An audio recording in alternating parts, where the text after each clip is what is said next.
আপনারা শুনছেন horror gossip. আপনাদের সাথে আমি শম্পা মণ্ডল। শুরু করছি আজকের নতুন এপিসোড নাম্বার 36।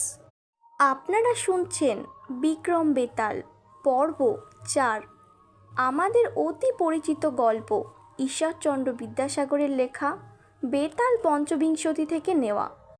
এর আগে আপনারা বেতাল পঞ্চবিংশতির প্রথম, দ্বিতীয় ও তৃতীয় পর্ব আপনারা শুনেছেন, যেখানে রাজা বিক্রমাদিত্য বেতালকে এক যোগীর কাছে নিয়ে যাওয়ার জন্য শ্মশানে আসে এবং তাকে নিয়ে যাওয়ার সময় বেতাল প্রতিবার একটি করে গল্প বলে আর তাকে ফাঁকি দিয়ে আবার শ্মশানের শিরীষ কাছে ফিরে যায়। আজকের গল্পটি শুরু করার আগে যারা যারা আমার চ্যানেল হরর গসিপকে এখনও পর্যন্ত সাবস্ক্রাইব করেননি তারা সাবস্ক্রাইব করুন এবং আমার হরর গসিপ পরিবারের অংশ হন।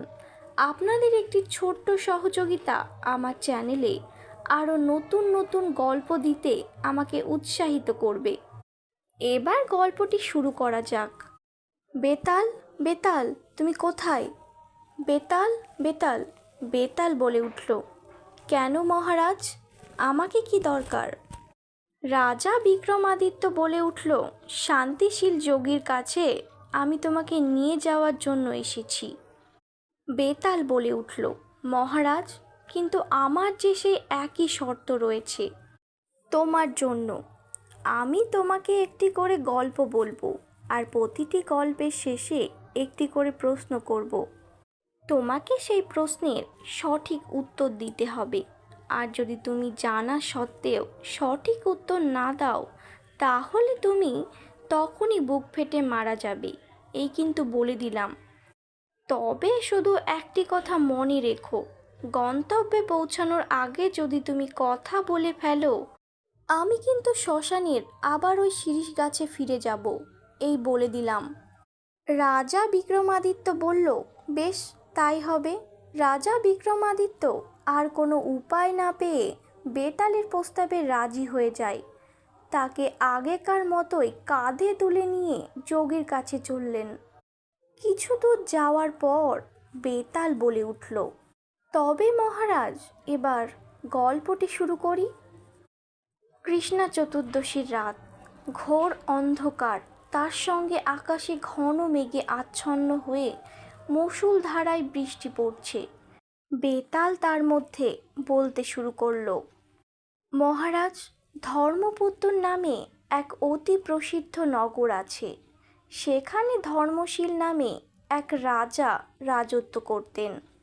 তার মন্ত্রীর নাম ছিল অন্ধ।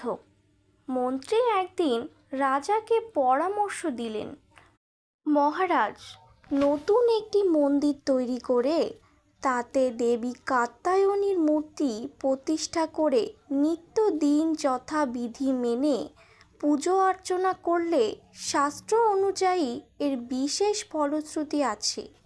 রাজা মন্ত্রীর পরামর্শে রাজি হলেন এবং নতুন মন্দির নির্মাণ করলেন এবং ভগবতী কাত্যায়নীর মূর্তি প্রতিষ্ঠা করে প্রতিদিন আনন্দের সঙ্গে পূজা করতে লাগলেন।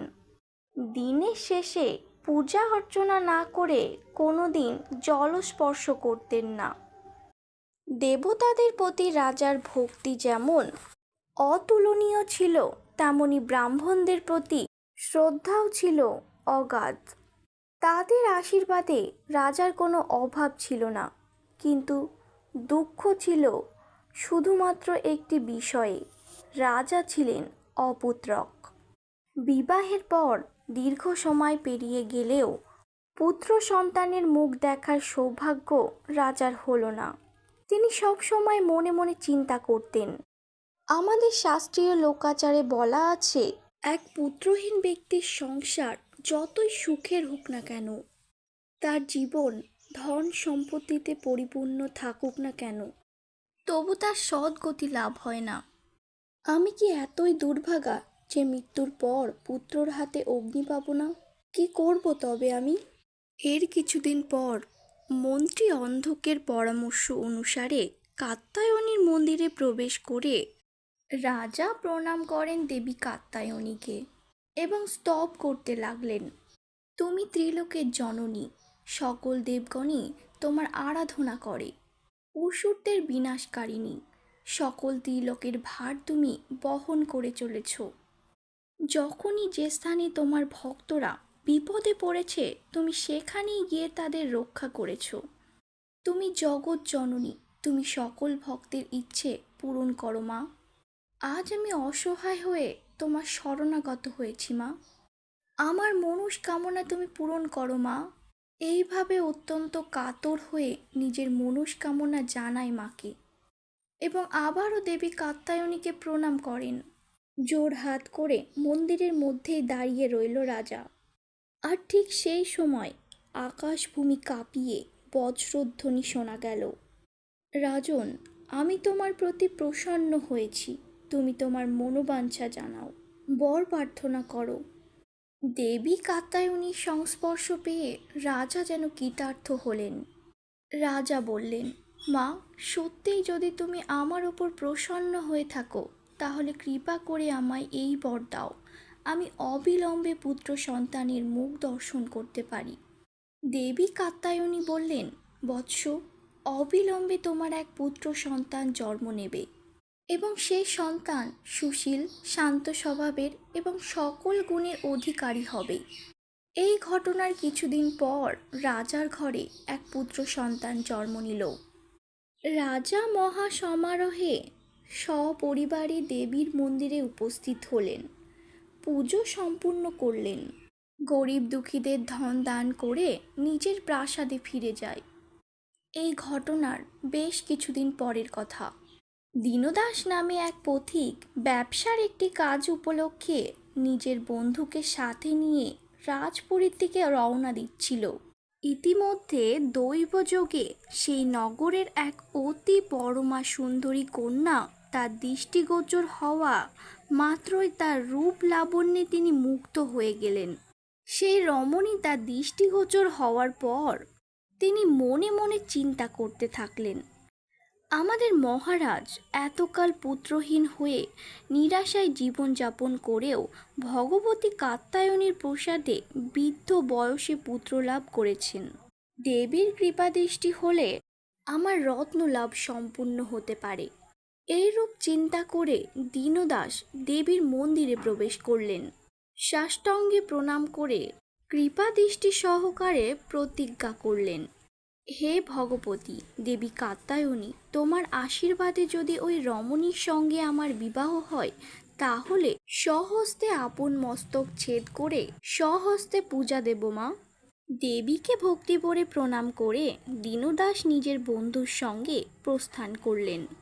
কাজ সেরে সেই সুন্দরী রমণীর বিরহে দগ্ধ হয়ে তিনি যেন দিন কাটাতে লাগলেন। দীনদাস যেন সব সময় সেই সুন্দরী রমণীর চিন্তায় মগ্ন হয়ে থাকে, তার কোনো কাজেই যেন কোনো মন নেই। তার প্রিয় বন্ধু সহচর বন্ধুর এই দুর্দশা থেকে অত্যন্ত দুঃখিত হলেন। নানা প্রকার চিন্তা করেও কোনো উপায় বের করতে না পেরে, কোনো উপায় না দেখে তিনি দীনদাসের পিতার সামনে সমস্ত কথা খুলে বললেন।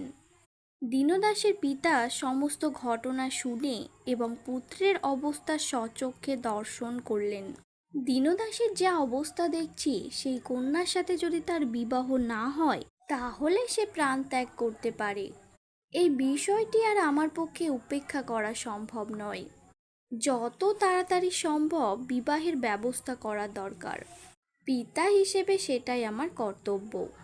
এই রূপ বিবেচনা করে দীনদাসের পিতা পুত্রের বন্ধুটিকে সঙ্গে নিয়ে সেই কন্যার পিত্রালয়ে উপস্থিত হলেন এবং যথাচিতভাবে আলাপচারিতা সারার পর গৃহস্বামীকে বললেন, আমি আপনার কাছে প্রার্থনা জানাতে এসেছি, যদি আপনি অভয় দেন তাহলে আমি নিবেদন করতে পারি।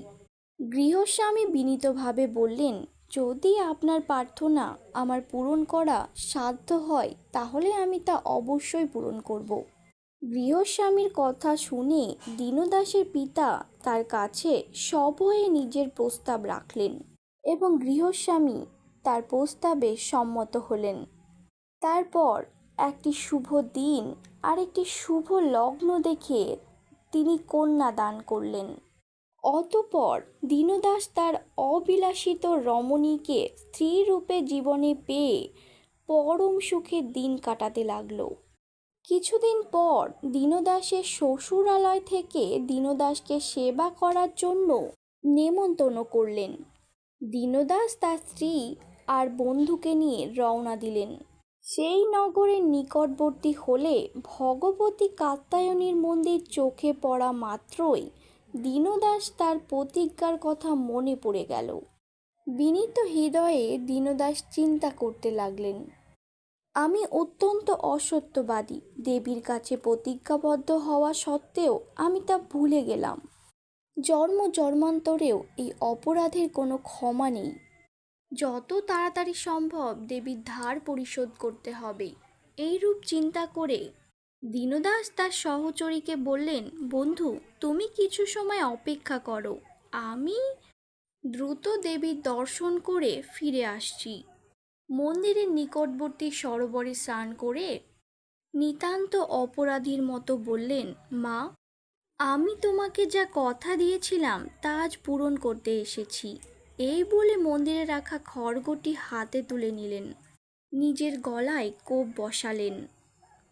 কোপ বসানো মাত্রই তার ধড় থেকে মুন্ডুটা আলাদা হয়ে গেল এবং মাটিতে গড়িয়ে পড়ল। এদিকে দীনদাসের আসতে দেরি হচ্ছে দেখে তার স্ত্রীকে সেখানে অপেক্ষা করতে বলে তার বন্ধুটি মন্দিরের ভেতরে ঢুকলেন। সেখানে প্রবেশ করা মাত্রই তিনি দেখলেন দীনদাসের নিথর দেহটি চুপচাপ মাটিতে লুটিয়ে পড়ে আছে। তিনি হতবুদ্ধি হয়ে গেলেন। সেখানে কিছুক্ষণ চুপচাপ দাঁড়িয়ে রইলেন। তার কিছুক্ষণ পর সংযম ফিরতে তার মনে হলো, হে ঈশ্বর, এ কি সর্বনাশ হলো! কেউ কি এখন বিশ্বাস করবে দীনদাস স্বইচ্ছায় প্রাণ ত্যাগ করেছে? সকলেই বলবে এ নিশ্চয় আমার কাজ। এ সংসারে তিক্তময় লোকের তো অভাব নেই। তারা ভাববে দীনদাসের স্ত্রীর সৌন্দর্যে মোহিত হয়ে নিজের অসাধু প্রকৃতির চিরচার্থ করার জন্য বন্ধুর প্রাণ নাশ করেছি। অকারণে এমন অপবাদ মাথায় নেওয়ার থেকে প্রাণ ত্যাগ করাই শ্রেয়। আর কিছুমাত্র চিন্তা না করে দীনদাসের বন্ধু সেই একই খড়গ হাতে নিয়ে নিজের মস্তক ছেদ করলেন। বহুক্ষণ পেরিয়ে গেল, কিন্তু স্বামী ও তার বন্ধু ফিরল না দেখে মন্দিরের বাইরে দাঁড়িয়ে থাকা দীনদাসের স্ত্রী তাদের খুঁজতে ভেতরে প্রবেশ করল। পরক্ষণে তাদের দুজনকে মৃত অবস্থায় পড়ে থাকতে দেখে সে হতভম্ব হয়ে গেল। তার চোখের সামনে যেন আঁধার নেমে এসেছে। তার কণ্ঠ দিয়ে যেন কোনো আওয়াজ বেরোচ্ছে না। কোনো মতে সে কণ্ঠ পেয়ে বিড়বিড় করে আপন মনে বলে উঠল, এ আমার কি সর্বনাশ হলো গো মা! মা ভগবতী, কোন দৈব দুর্বিপাকে আমার জীবনে এমন আঁধার নেমে এলো! বোধহয় গত জন্মে বহু পাপ করেছিলাম, তাই এ জন্মে দুর্গতির পিছু ছাড়ল না। এ অকাল বৈধব্য যোগ ভোগ করা, বাকি জীবনটা কাটানো অভিশাপ। সবাই বলবে আমি নিশ্চয় দুশ্চরিত্রা। নিজের কোনো গুরু অদৃষ্ট সিদ্ধির জন্য স্বামী আর তার বন্ধুর প্রাণ নাশ করিয়েছি। এরপর আর বেঁচে থাকা চলে না। আমিও মরব। এই বলে দীনদাসের স্ত্রী মাটিতে পড়ে থাকা রক্তরাঙা খড়গটি তুলে নিজের আপন শিরচ্ছেদ করতে উদ্যত হওয়া মাত্রই দেবী তক্ষুনি আবির্ভূতা হলেন এবং তাকে বিরত করলেন। বললেন, বৎস, আমি তোমার সাহস ও সৎ বিচার দেখে প্রসন্ন হয়েছি। তুমি তোমার অদৃষ্ট বর প্রার্থনা করো। দীনদাসের হতবিহ্বল স্ত্রী কাঁদতে কাঁদতে বলল, মা, যদি তুমি প্রসন্ন হয়ে থাকো মা, তাহলে উভয়ের প্রাণ দান করো। মা ভগবতী দেবী কাত্যায়নী, আমার প্রার্থনা পূরণ করো। উভয়ের প্রাণ ভিক্ষা দাও মা। দেবী তক্ষুনি তথাস্তু বলে তাকে উভয়ের দেহের সঙ্গে ছেদ হওয়া মুণ্ডুদ্বয় সংযুক্ত করার আদেশ দিয়ে অন্তর্নিহিত হলেন। সেই মুহূর্তে দীনদাসের স্ত্রী দেবীর বর পেয়ে অতিরিক্ত উৎসাহে এতটাই অন্ধ হয়ে গেলেন যে বিবেচনা না করেই একজনের মুণ্ডুদ্বয় আর একজনের শরীরের সঙ্গে সংযুক্ত করে ফেললেন। আর তখনই উভয়ই প্রাণদান পেয়ে উঠে দাঁড়ালো। এখানেই গল্পটি শেষ করে বেতাল বিক্রমাদিত্যকে জিজ্ঞাসা করল, এবার বলুন মহারাজ, শাস্ত্রের বিধি অনুসারে এখন কোন ব্যক্তি ওই কন্যার স্বামী হতে পারে? রাজা বিক্রমাদিত্য বললেন, শোনো বেতাল, নদীর মধ্যে যেমন গঙ্গা উত্তম, পর্বতের মধ্যে যেমন সুমেরু, বৃক্ষের মধ্যে যেমন কল্পতরু, তেমন মানবদেহের সকল অঙ্গের মধ্যে মস্তিষ্কই উত্তম। এই জন্যই শাস্ত্রকাররা এর নাম উত্তরঙ্গ রেখেছে। অতএব যে ব্যক্তির দেহে দীনদাসের উত্তরঙ্গ সংযোজিত হয়েছে সেই তার স্বামী হবেই। ঠিক উত্তর পেয়ে বেতাল বলে উঠল, পূর্বের প্রতিশ্রুতি স্মরণ করো মহারাজ। গন্তব্যে পৌঁছানোর আগে তুমি কথা বলে ফেলেছ। অতএব আমি চললাম মহারাজ, আমি চললাম মহারাজ, আমি শ্মশানের সেই সিঁড়ির গাছে চললাম। মহারাজ বিক্রমাদিত্য বলল, দাঁড়াও দাঁড়াও বেতাল, দাঁড়াও, আমি তোমাকে নিয়ে যাবই বেতাল, নিয়ে যাবই। এতক্ষণ আপনারা শুনলেন ঈশ্বরচন্দ্র বিদ্যাসাগরের লেখা বেতাল পঞ্চবিংশতি থেকে নেওয়া বিক্রম বেতাল পর্ব 4, আওয়াজে শম্পা মণ্ডল। আজকের গল্প এখানেই শেষ করছি বন্ধুরা। গল্পটি যদি তোমাদের ভালো লেগে থাকে তো like, comment, share and subscribe করো।